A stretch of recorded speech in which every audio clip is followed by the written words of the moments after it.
Si vous nous rejoignez, merci de votre fidélité. Bienvenue, mesdames et messieurs, voici les titres de votre journal. Le président du Conseil national de transition en France, Dr Dansa Kourouma, a pris part à la journée de la diaspora africaine, une occasion pour parler intégration et renforcement des liens entre la France et l'Afrique. On parlera protection de l'environnement. Les membres de l'Académie des sciences partagent leurs réflexions à Conakry. C'est une conférence pour encourager la sauvegarde de la mangrove et l'apprentissage de la science par les étudiants de notre pays. Dans la rétrospective 2024, place ce soir au ministère de l'enseignement préuniversitaire, les autorités ont accentué les efforts autour de la digitalisation du système éducatif.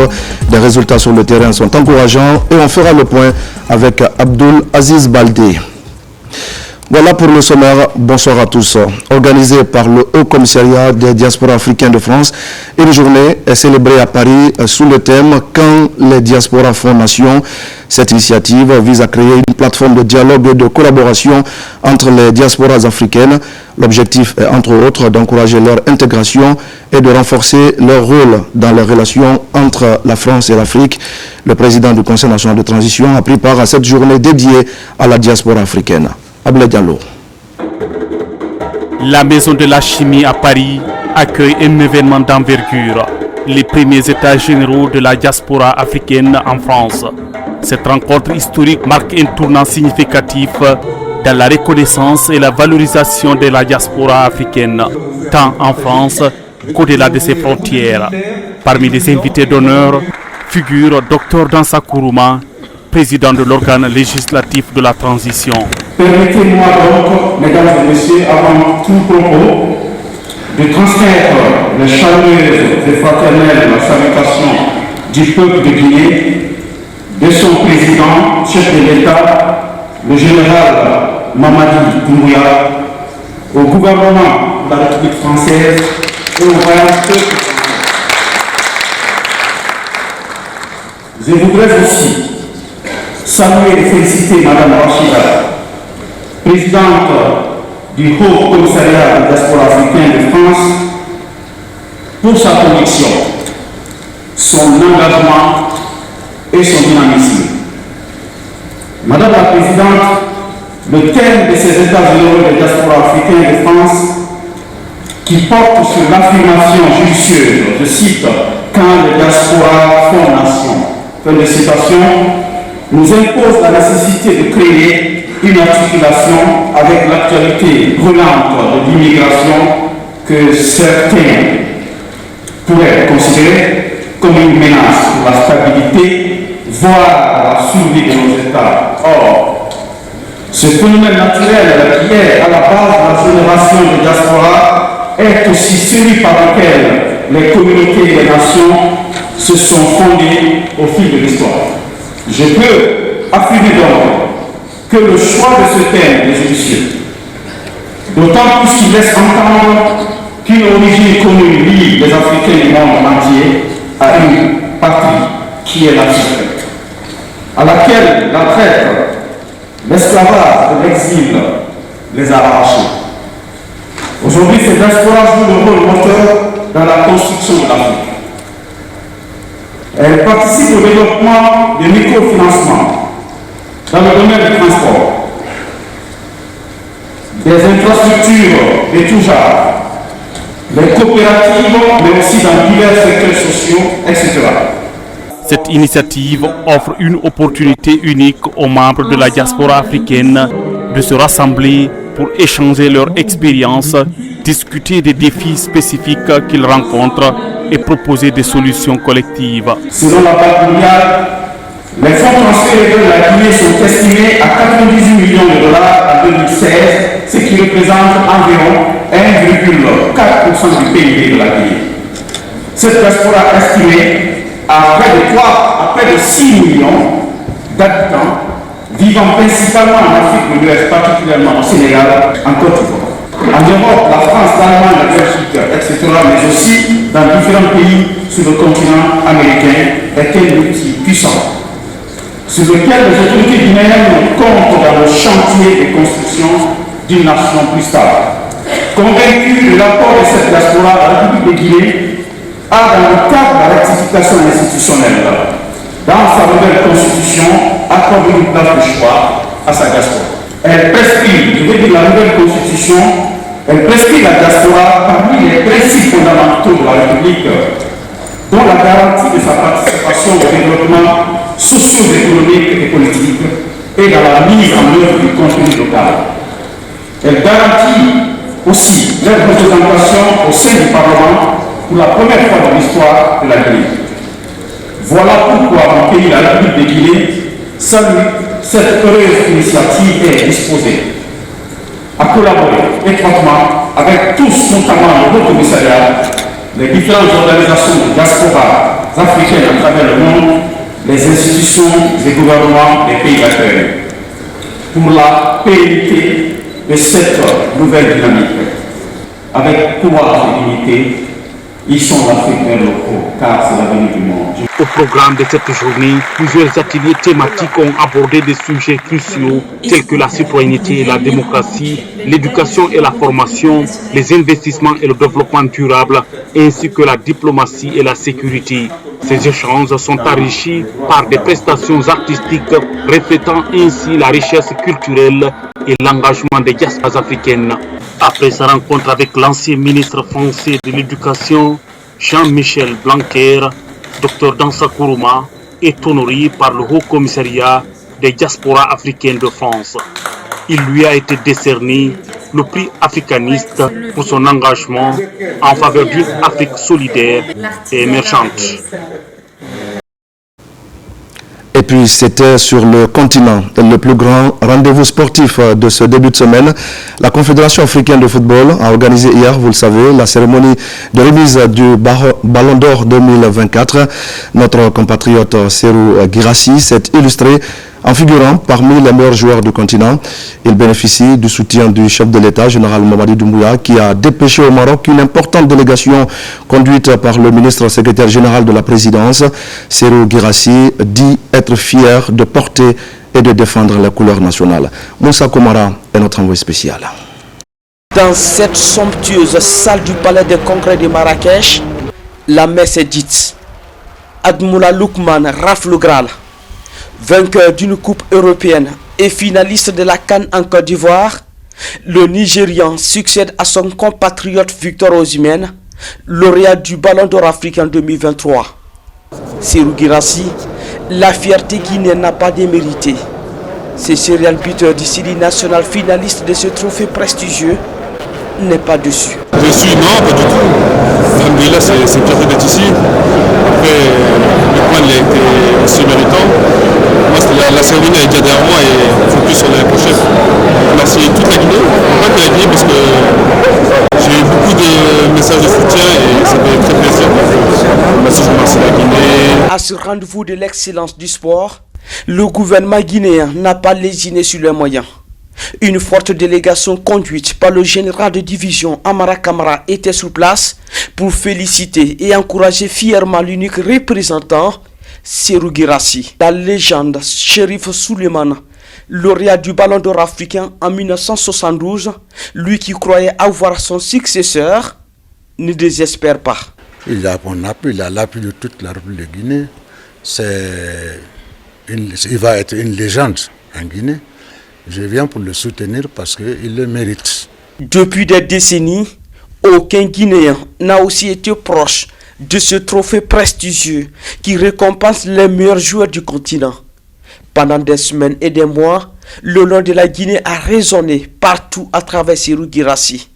Une fierté pour les autorités sportives engagées à développer le sport à la base. Les Guinéens doivent se sentir fiers et heureux d'avoir eu la possibilité d'avoir un de ses fils parmi les lauréats ou la dernière shortlist de ces nominés.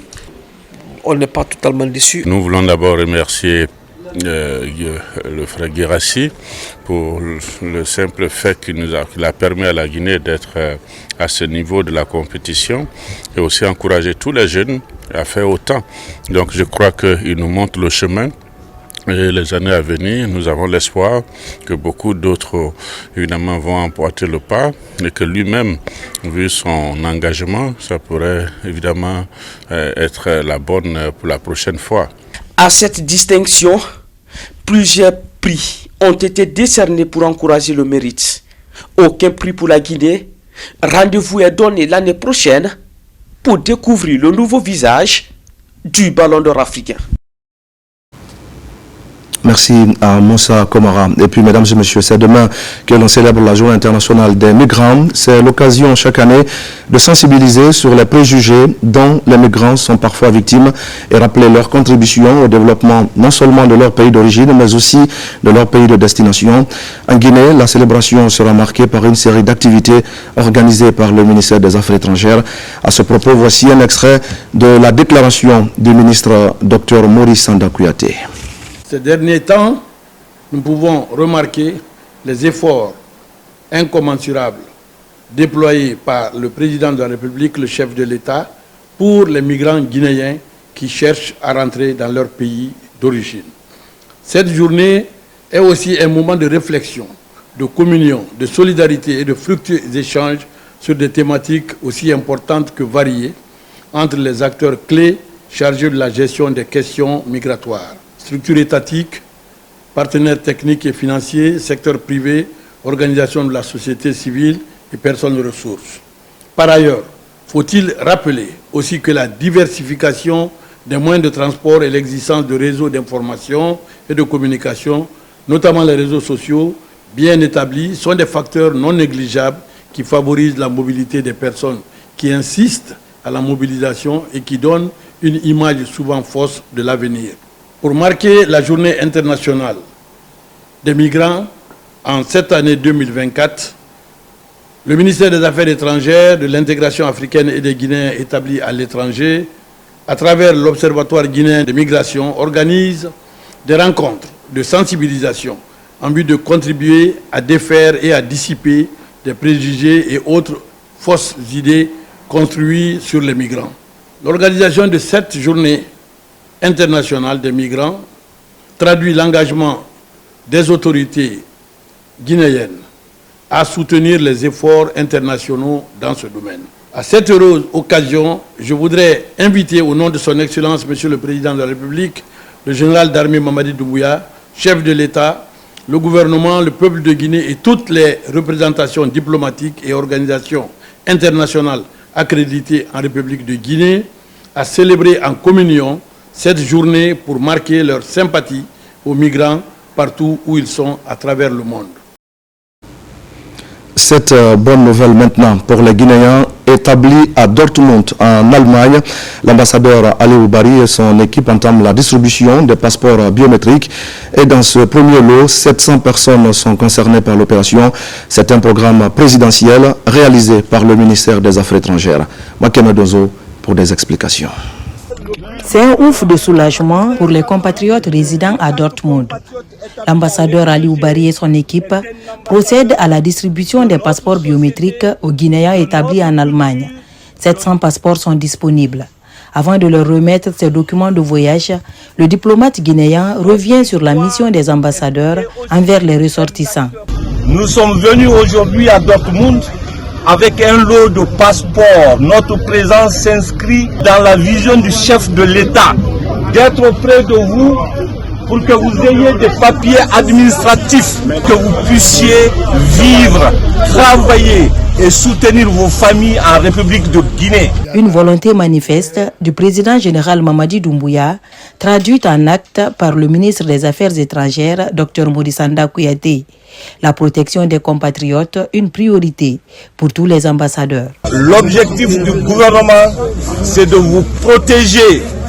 L'objectif du gouvernement, c'est de vous accompagner dans vos démarches administratives. Chaque compatriote établi à l'étranger est un ambassadeur de notre société, de notre culture, de notre histoire et aussi un acteur principal pour le développement de notre pays. Cette distribution des passeports biométriques fait partie des multiples projets réalisés par Excellence Aliou. L'ambassadeur Barry prend en compte toutes les revendications des compatriotes résidant dans les 12 juridictions diplomatiques qui relèvent de son autorité. Retour en Guinée et nous allons à Boké, où le ministre de l'économie et des finances, accompagné de son cabinet et les autorités préfectorales, viennent de procéder à l'inauguration de l'hôtel des finances. La réception de ces édifices a un double enjeu. D'abord, redorer l'image de la ville et ensuite améliorer les conditions de travail du pôle financier afin d'offrir des services de qualité aux populations. Mamadi Gassama, compte rendu. Ces images d'archives datent du 3 juin 2024. 6 mois après, l'image de la ville est redorée par ces édifices flambant neufs. Ici, à l'aérodrome de la préfecture de Boké, le ministre de l'économie et des finances est accueilli en fanfare par les populations de Kakandé. Après les honneurs militaires, place à la cérémonie d'inauguration de l'hôtel des finances. Une cérémonie placée sous le signe de la refondation et la rectification institutionnelle. Les phasages des travaux réalisés à cet effet sont la réhabilitation et l'achèvement du bloc administratif qui comprend 24 bureaux et 6 salles de réunion, la construction d'une clôture, la réalisation d'un forage, la construction d'une guérite et un abri-groupe et l'équipement collège. L'hôtel de finances qui fait l'objet de cette inauguration, il faut bien le rappeler que c'est une construction qui a commencé pendant que moi qui suis là, aujourd'hui ministre, j'étais chef de cellule. Ça s'inscrit dans une vision d'équilibre de développement que le président inscrit dans le cadre d'un projet de développement Vision Simandou 2040. Donc c'est un premier paquet, c'est un premier départ que nous allons livrer à la population guinéenne. L'hôtel des finances, comme son nom l'indique, est un cadre idéal qui permet au pôle financier de la région de travailler en harmonie à l'effet d'offrir un service public de qualité aux usagers. L'ensemble des pôles financiers, les contrôleurs financiers, nous sommes tous dans une même enceinte, le cadre idéal pour le travail. Donc ça nous booste davantage et ça nous galvanise notre position de faire les activités. Demandez à un contributeur de payer de l'argent, s'il voit dans les conditions dans lesquelles vous êtes installé, il n'aura pas le courage de payer l'argent. Mais dès lors qu'il sait que vous êtes dans un bâtiment décent, neuf, flambant neuf, qui répond aux normes et aux critères, il a le courage de contribuer. Tradition oblige, une visite de courtoisie a été rendue à la notabilité. Des prières sont formulées en faveur de la paix et la cohésion sociale en Guinée. Dans l'actualité encore, une mission de la Banque islamique de développement en Guinée vient de prendre fin. Une semaine de consultations intensives pour identifier les projets prioritaires et les arrimer à la stratégie pays de cette institution financière. Retour sur les moments forts de cette mission avec Al-Gassimouba, Daouda Tabansila et Kadi Touré. À Conakry, la programmation de la stratégie de partenariat des pays membres pour la Guinée 2024-2027 est officiellement lancée. La démarche justifie la présence de cette mission de la Banque islamique de développement. Pendant plusieurs jours de travail, il s'agira d'identifier les projets publics et privés prioritaires alignés sur les aspirations stratégiques et les besoins de développement pour la Guinée. Depuis 2019, le portefeuille de la BID en Guinée connaît une nette amélioration en matière d'engagement. À date, le montant total des engagements des projets de programmes actifs est estimé à 1,145 milliard de dollars contre 261 millions de dollars en mars 2019. Quelle performance! Soit une progression de 340%, le taux global moyen de décaissement qui tourne autour de 45%, place le portefeuille de la BID en volume et en taux de décaissement en tête de liste des différents partenaires qui accompagnent la République de Guinée. Après le ministère du Plan, la mission est reçue au MEF, ministère de l'économie et des finances. Ici, le chef de département souligne l'engagement constant de la BID dans la mobilisation des fonds en faveur des projets de développement pour la Guinée.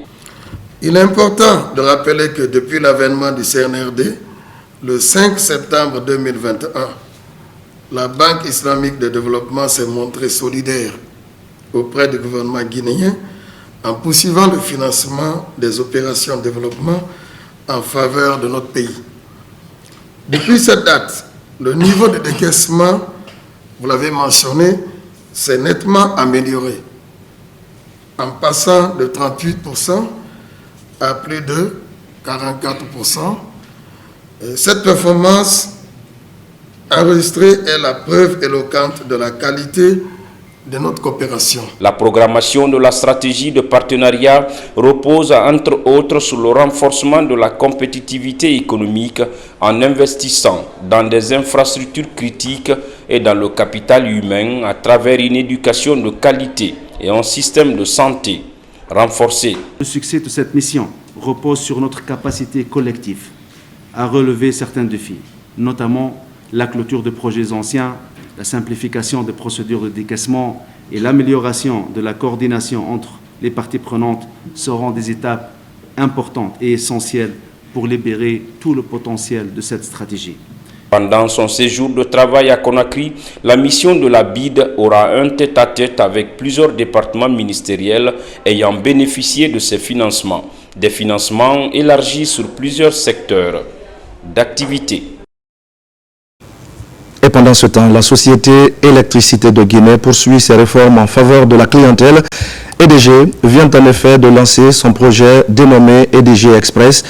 Il vise ce projet à faciliter le paiement des factures et l'achat des recharges d'électricité à travers un réseau élargi et sécurisé de tiers vendeurs. C'est un reportage de Nabi Kamara. Électricité de Guinée opte pour la simplification et la modernisation du paiement de ses factures d'électricité. Pour l'appuyer dans ce sens, elle vient de signer un partenariat stratégique avec plusieurs entreprises de la place. À partir de la signature des contrats de tiers vendeurs avec vous, vous êtes plus que les ambassadeurs de l'EDG. Nous sommes les ambassadeurs à partir de maintenant, parce que partout où on tiendra un discours, on parlera de vous. On parlera de vous de manière générale pour rassurer toutes les parties prenantes, tous les acteurs qui sont impliqués dans ce que nous faisons, le partenariat qu'on a avec des entreprises guinéennes, des entreprises installées partout en Guinée, pour nous aider à mieux améliorer nos performances. Sur la base d'une collaboration qui se veut prometteuse, EDG lance ainsi son service dénommé EDG Express. Il vise à faciliter le paiement des factures et l'achat des recharges d'électricité à travers un réseau élargi et sécurisé de tierces vendeurs. Nous voulons rassurer la population guinéenne qu'à travers nous, les partenaires tierces vendeurs, nous allons essayer de les satisfaire. Ce partenariat marque ainsi un tournant décisif dans la démarche d'EDG visant à améliorer l'accès aux services de sa clientèle. Et puis c'est désormais pour eux une grande délivrance. Après 12 ans d'attente, les 133 anciens employés de l'usine Rusal Frigia perçoivent leur indemnité de départ à la retraite. Ce résultat est le fruit de l'implication personnelle du président de la République, général Mamadi Doumbouya. La démarche est perçue par les bénéficiaires comme un véritable facteur de paix et de cohésion sociale. Amadou Touré. Depuis plus de 12 ans, plusieurs anciens travailleurs de Rusal Frigia se battent pour leur indemnité de départ à la retraite. Grâce à l'implication personnelle du président de la République, ces 133 anciens fonctionnaires de l'entreprise russe perçoivent leur indemnité. Un soulagement pour ces bénéficiaires qui ont longtemps attendu ce moment. Attendu des années, depuis 12 ans. Donc, ils sont à remercier. À remercier également les directeurs généraux de Rusal et de Senta. Parce que dans nos langages, on dit qu'il est très facile de prendre la dette, mais difficile de la payer. Nous sommes très contents d'être au milieu de vous. Nous voulons aussi remercier les autorités à haut niveau, son Excellence, Monsieur le Président de la République, Monsieur le ministre du Travail et tous les membres du gouvernement et la direction de Rusal qui ont œuvré à ce que nous arrivions à ce moment aujourd'hui. Nous sommes très heureux Cette opération, qui constitue la dernière phase de l'indemnisation des retraités de l'entreprise Rusal, s'élève à plus de 7,6 milliards de francs guinéens. Un réconfort pour l'autorité préfectorale qui salue une démarche de paix et de quiétude dans la cité de l'Alumine. Ce jour marque une étape significative dans notre quête de justice sociale et de respect des droits des travailleurs. Continuons à travailler ensemble pour un avenir meilleur pour tous les Guinéens. Particulièrement, c'est un message que nous envoyons à l'ensemble des partenaires, à l'ensemble des entreprises que nous avons en République de Guinée. La dynamique est aujourd'hui au respect de la législation du travail, au respect des droits des employés dans les différentes entreprises. Je tiens à remercier une fois de plus le président de la République, général d'armée Mamadi Doumbouya, les membres du gouvernement de la Guinée, le ministre du Travail et de la fonction publique de la Guinée, le préfet de Fria, M. Cissé, ainsi que tous nos partenaires à Fria et en Guinée pour leur soutien aux activités de Rusal et de notre usine Frigia. Puisque la transition est d'abord sociale, ce résultat fruit de l'implication du chef de l'État est vu comme la matérialisation de cette volonté du général d'armée, Mamadi Doumbouya. Merci Amadou Touré. Il faut dire également que depuis l'arrivée du CNRD au pouvoir, le ministère des Mines et de la Géologie a engagé de vastes réformes dans le secteur. Et pour réussir tous ces objectifs, le département mise sur la qualification du personnel. À Conakry, des directeurs préfectoraux et régionaux apprennent depuis 2 jours maintenant le management minier. L'objectif est de leur permettre de pouvoir bien gérer leurs différentes équipes. Samara Tolno. Autour de cette table, des directeurs préfectoraux et régionaux des mines et des cadres de l'administration centrale. Les échanges portent sur le management du capital humain dans le secteur minier. Pour que le ministère des Mines et de la Géologie puisse atteindre ses objectifs, il faut forcément passer par les équipes. Il faut commencer par le bas vers le haut. Et donc, si les gens qui sont en bas n'ont pas une formation suffisante pour pouvoir atteindre ces objectifs, c'est que le ministère des Mines ne peut pas atteindre ces objectifs. D'où l'objectif de cette formation de renforcement des capacités sur comment gérer et le management.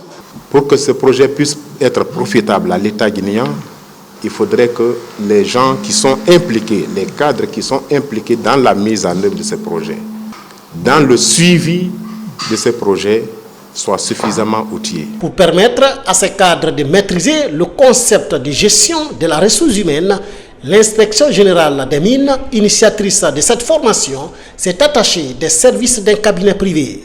Avec cet expert, plusieurs thématiques semblent déjà être maîtrisées par les participants au terme de cette première journée de travail. Nous avons d'abord fait un rappel sur ce qu'on appelle le cadre et un rappel sur le rôle d'un cadre et quelle est la synergie qu'un cadre doit créer au sein de son équipe entre lui et son hiérarchie, mais également avec les opérationnels. Et nous avons aussi développé sur ce que nous appelons l'inventaire personnel. Cette formation nous permettra, une fois dans nos différentes localités, de regrouper tous nos cadres et à notre tour leur faire comprendre qu'il faut travailler en collaborant, se donner la main. Depuis l'arrivée du CNRD, le secteur minier tient une place prépondérante dans l'économie guinéenne. Dans l'actualité également, le préfet de Télémélé a conféré récemment avec les chefs de district de la sous-préfecture de Kawessi. Colonel Mamadou Lamarana Diallo les a sensibilisés sur le respect du contenu local. Il a pour l'occasion transmis le message de paix du chef de l'État. Alpha Isiagaba et Moussa Bangoura. Autour de la table, les autorités préfectorales de Télémélé, des responsables de la société CDM Chine et les chefs districts de la sous-préfecture de Kawessi. Ils échangent sur le maintien de la paix dans la zone et surtout sur le respect du contenu local. Un sentiment de satisfaction puisque le déplacement de la préfecture conduit par monsieur le préfet, c'est pour venir appuyer le maire dans sa communauté à apporter la paix et la quiétude sociale. Donc je suis très honoré, très satisfait. Nous sommes très heureux de recevoir cette délégation dirigée par le monsieur le préfet de Télémélé. Bien sûr, nous avons besoin de compréhension et soutien de tous les citoyens populaires ici. Devant l'Assemblée, le préfet de Télémélé explique les projets de développement du président de la République. C'est le cas surtout du projet Simandou 2040. C'est que le chef de l'État, le président de la République nous a instruit. C'est de venir tout près de nos citoyens et connaître leurs problèmes. Et partout où il y a des problèmes, essayer de trouver la solution pour maintenir la paix et l'entente et la cohésion sociale au niveau de nos juridictions. Le message de sensibilisation sera poursuivi dans d'autres localités minières de Télémélé, notamment Missiré et Daramaniaki. On va parler maintenant de la protection de l'environnement. Je le disais au sommaire, le sujet était au centre d'une conférence à l'université de Sonfonia. Les membres de l'Académie des sciences ont porté leurs réflexions sur la sauvegarde de la biodiversité et particulièrement la protection de la mangrove. Il a été aussi question d'encourager l'apprentissage de la science et de la culture par les étudiants pour le développement socio-économique de notre pays. Compte rendu, Bakary Bamba Kondé. L'Académie des sciences de Guinée est le forum scientifique guinéen le plus élevé. Dans sa vision, promouvoir le développement socio-économique de la Guinée par le biais de la science, de l'éducation, des arts et de la culture. Ainsi, elle décide d'aller au contact des universités pour encourager et stimuler la vie scientifique et l'innovation. D'où cette conférence à l'université générale Lansana Conté de Sonfonia sur le thème « La mangrove guinéenne au cœur des enjeux économiques et environnementaux ». Nous faisons des activités d'accompagnement, de sensibilisation. Nous appuyons toutes les institutions publiques et privées afin qu'ils trouvent des solutions basées sur la science. La croissance urbaine et les impacts du réchauffement climatique sur les zones côtières affectent négativement la mangrove selon les conférenciers. Il s'agit donc de faire comprendre à ces étudiants l'importance de la mangrove, notamment dans la reproduction des produits halieutiques. J'ai compris que les pratiques qui sont mises en place par des communautés vont à l'encontre de la protection et de la préservation de la mangrove. Et donc, s'il n'y a pas de mesures qui soient prises urgemment, on risquera un jour de perdre toutes les mangroves que nous avons. Et les cultivateurs en zone côtière seront aussi exposés à l'intrusion marine. Les connaissances qu'on partage à cette occasion sont des connaissances qui permettent d'ouvrir d'autres horizons et qui peuvent avoir des incidences sur l'éducation nationale, sur l'éducation scientifique et la formation. C'est l'occasion qui est donnée à l'université pour acquérir la communauté de l'Académie des sciences de Guinée, assurer la connexion entre cette académie et le milieu universitaire. En Guinée, la mangrove se développe sur 300 km de côte selon les spécialistes.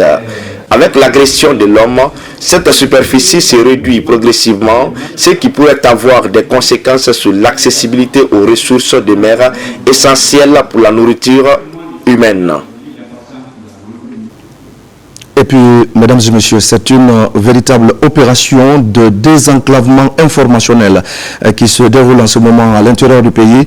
Pour la première fois depuis 2005, la commune rurale de Bouroual, une des plus importantes de Télémélé, reçoit les signaux de la radio rurale de la préfecture.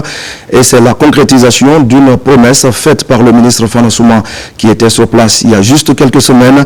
Les témoignages sont saisissants. Les citoyens de Bouroual rendent hommage au chef de l'État pour sa politique d'accès à l'information en faveur des populations à la base.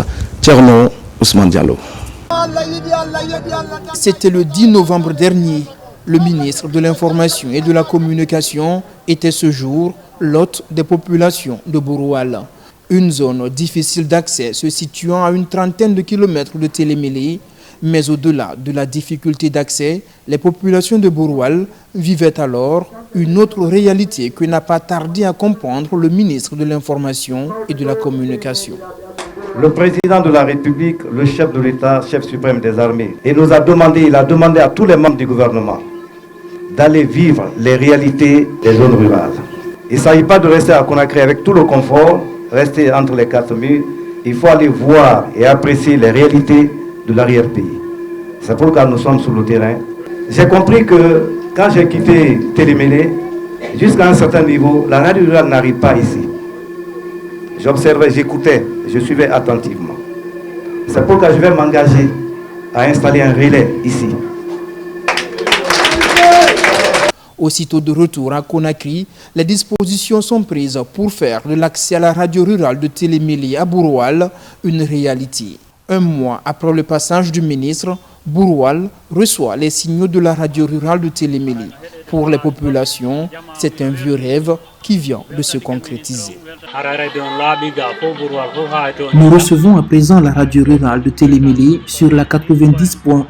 Nous remercions le ministre, nous remercions le président de la République, général Mamadi Doumbouya.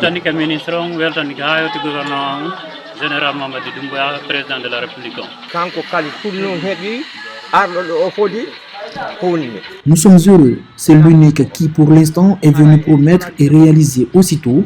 Nous prions pour le gouvernement et nous prions pour la Guinée. Tout comme à Bouroual, le programme de couverture intégrale du pays par les médias publics se poursuit et impacte la vie des populations, notamment en milieu paysan. Des efforts qu'apprécie l'ambassadeur de la paix, marqués par cet engagement et le dynamisme observé au sein du ministère de l'Information et de la Communication dans la mise en œuvre de cette vision du chef de l'État en matière d'accès à l'information partout en Guinée. On se dit ceci là pour saluer tout le monde et saluer mon frère et l'encourager et prier pour la paix, prier pour lui, prier pour le chef de l'État, prier pour le pays. Je viens d'arriver de l'intérieur hier la nuit, je suis rentré à Conakry. J'ai vu une maman qui m'a appelé, qui m'a dit quand vous rentrez à Conakry, il faut toucher le corps de Fanachoma, tu le salues pour moi parce qu'il y a longtemps que nous, on n'a pas la radio nationale ici. Nous n'avons pas écouté le message de condoléances et autres. Il dit, mais aujourd'hui, grâce à lui, notre radio est revenue comme le temps de Lansana Conté. Ça, c'est en Haute-Guinée. Donc, je l'ai dit tout à l'heure, cette réforme, ça touche tout le monde.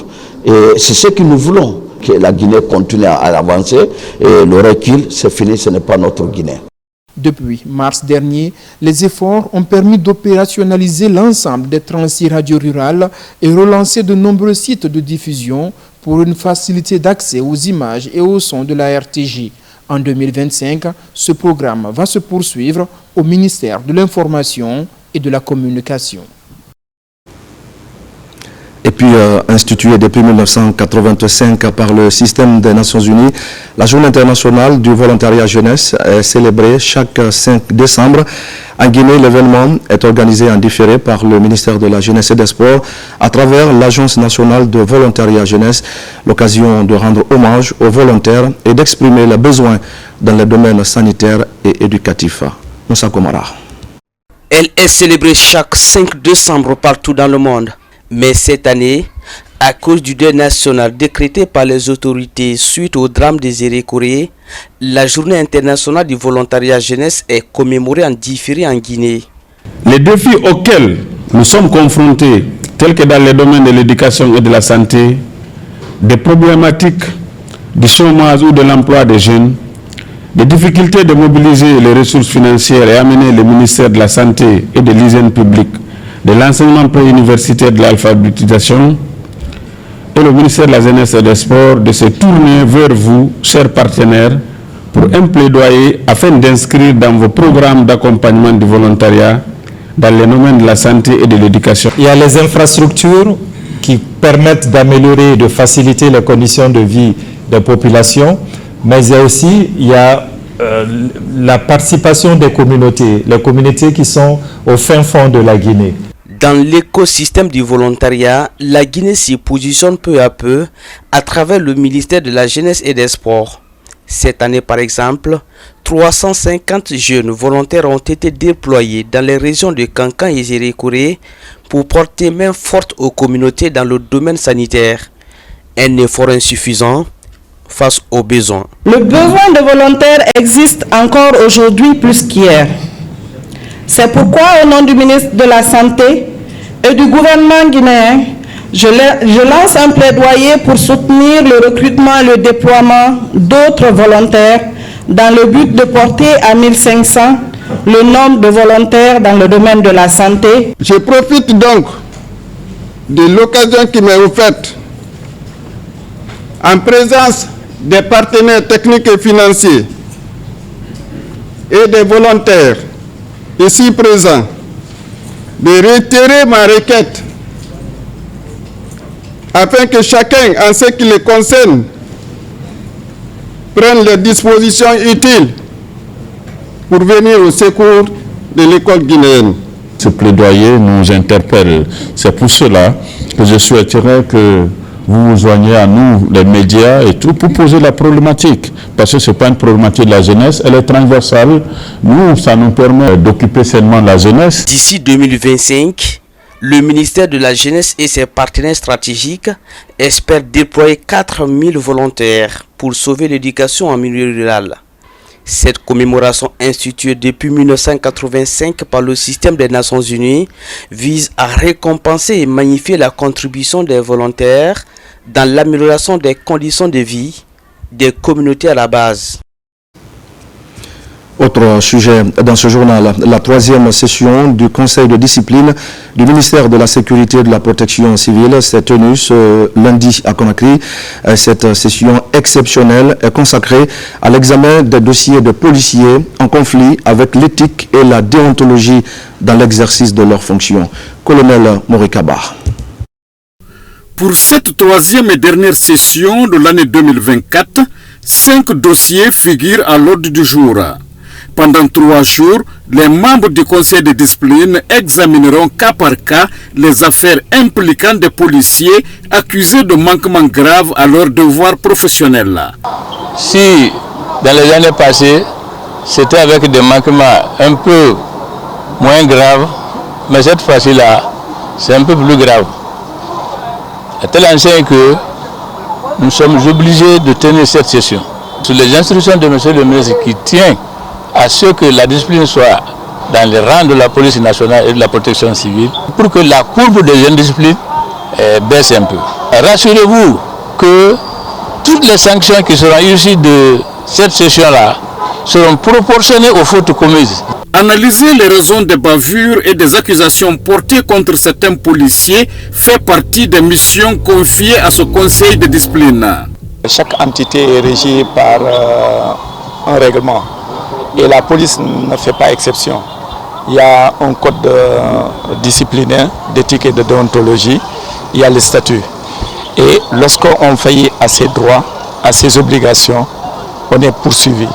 Faire appliquer juste ce que le règlement dit. Si la personne mérite une sanction, qu'elle puisse être prise. Cette année, le conseil de discipline a traité plusieurs cas d'infraction commises par des policiers. Ces délibérations ont permis de sanctionner les agents reconnus coupables de bavure et de réhabiliter ceux pour lesquels les accusations étaient infondées. Au même moment, les femmes enseignantes du SLEG sont sur tous les fronts pour lutter contre les violences basées sur le genre. Une rencontre d'échange est initiée dans le cadre de la mise en œuvre des recommandations de la 10e conférence de l'International de l'éducation pour la jeune Afrique. Plusieurs activités sont prévues en vue de faciliter la riposte et pour rétablir les victimes dans leurs droits. Abakar Diaby et Suleiman Kaba. La lutte contre les violences faites aux femmes et aux jeunes filles s'intensifie en Guinée, conformément à la vision du CNRD. À Conakry, ces femmes, leaders du système éducatif, discutent des mécanismes pouvant freiner les VBG et rétablir les victimes dans leurs droits. Les activités réalisées, d'abord, nous avons fait une campagne de sensibilisation sur la convention C190. Et au-delà de ça, aujourd'hui nous sommes en train d'aller vers les actions concrètes. C'est un conclave d'échange d'expériences qui s'inscrit dans le cadre de la restitution des activités réalisées dans la lutte contre les violences basées sur le genre. Les femmes doivent riposter quand il y a une violence faite aux femmes. Désormais, la dame secrétaire générale, Dame Kadiatou, nous a élucidé dans la salle que personne, aucune femme ne doit se mettre derrière le rideau, que ce soit une violence faite aux femmes, non seulement dans les foyers, mais dans les lieux du travail. Les femmes doivent sortir derrière le rideau pour riposter afin de se remettre en question et de continuer la bonne marche. Avec le thème riposter pour reconstruire après la violence, ces femmes enseignantes du SLEG issues des différentes communes de Conakry sont plus que jamais déterminées pour mettre en exergue la contribution de la gente féminine en faveur du développement socio-économique de la Guinée. À ces occasions pareilles, il faut rappeler les circonstances d'émancipation de la femme, la protection qui doit suivre la femme et les différentes législations en matière de loi qui s'y adaptent. Avec un ciblage de 40 activistes par commune, ces femmes sont engagées dans la lutte contre les VBG pour répondre aux recommandations issues de la 10e conférence régionale de l'international de l'éducation de la région d'Afrique. La rétrospective 2024 maintenant. C'est une rétrospective qui nous amène ce soir au cœur du ministère de l'enseignement préuniversitaire. Une année marquée par des réformes dans le cadre de l'amélioration des conditions d'apprentissage. Le ministre Jean-Paul Seydi et ses équipes ont mobilisé les moyens et beaucoup d'énergie dans le cadre de la numérisation de l'école guinéenne. Des plateformes sont créées et permettent à la fois l'inscription des candidats en ligne, la maîtrise des mouvements des élèves et un logiciel de photo numérique pour les candidats, des acquis auxquels viennent s'ajouter d'autres réformes comme le montre cette synthèse 2024 de Abdul Aziz Baldé.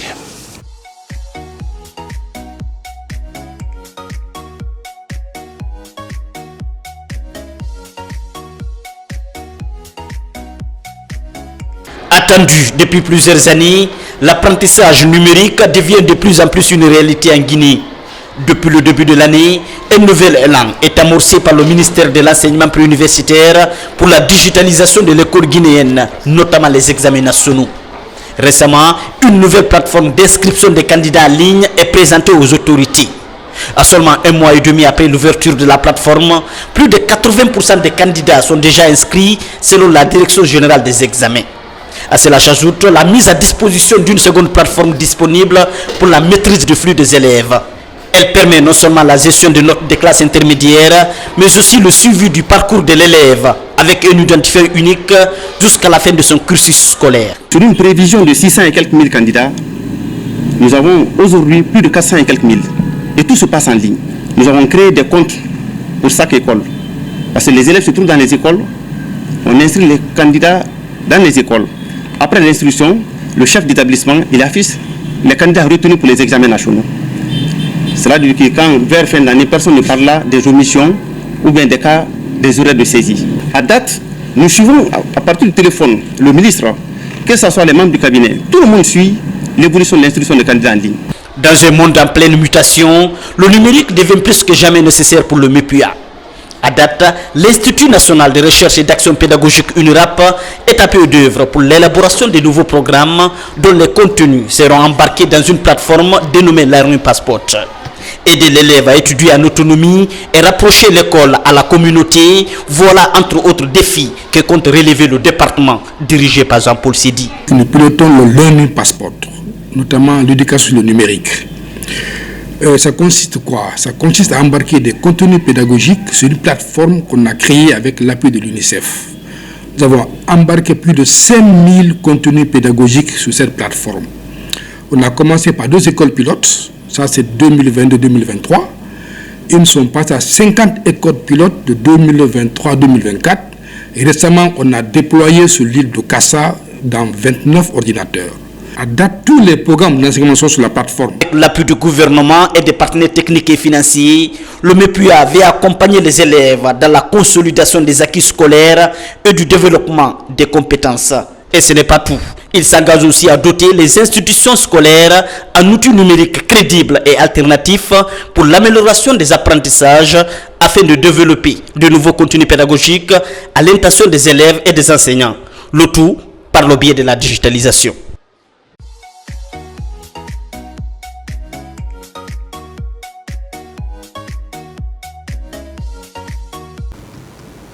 Merci à Abdul Aziz Baldé pour ces explications.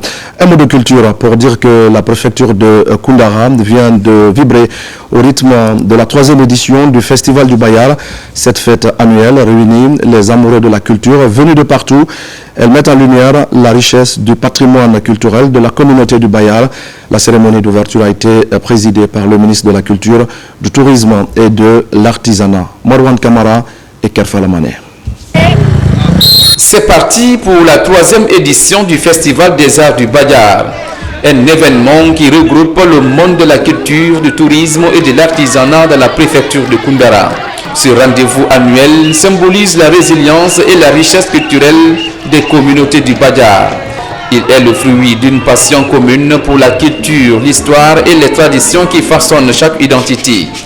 L'initiative est portée par l'ONG Promotion de la paix, de l'industrie culturelle et de l'éducation. Cet événement n'est pas que la célébration de l'art et de la culture, mais il est aussi une occasion de promouvoir la diversité culturelle en accordant à la culture une place prépondérante dans le secteur du développement socio-économique.